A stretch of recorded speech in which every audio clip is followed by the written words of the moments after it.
Good morning sa inyong lahat. So dahil nga magsa-second PMS na ako, naisipan kong silipin yung aking hood, yung aking makina ng aking Corolla Cross Hybrid. Para naman sa ganun, may tanda tayo kung ginawa nga o hindi ginawa. So wala natin videohan. At may napansin ako, kaya tignan natin guys.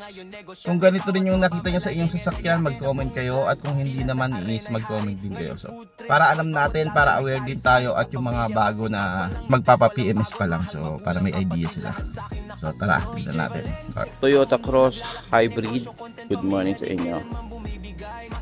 Naisipan ko lang silipin yung makina ng ng Corolla Cross Hybrid Gico. Parang wala naman silang tanda na na change oil sa kasa.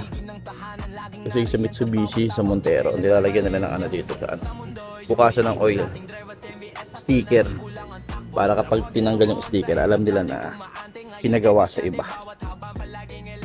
Tataka rin ako, nagawa kaya to nung unang PMS? So wala namang ginawa. Nag-change oil kaya?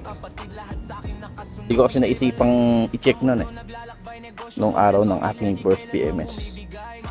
Kaya dapat talaga, bago kayo magpa-PMS sa kasa, check nyo muna yung engine, yung video nyo, para makita nyo yung pagbabago pagkatapos nyo magpa-PMS. Walang mga sealed So pwede ka to ipa-change oil sa sa mga gas station kasi walang sildo. Hindi nila malalaman kung sa labas ko pina-change oil, diba? At kaya ganun. Ganun din ba sa inyo?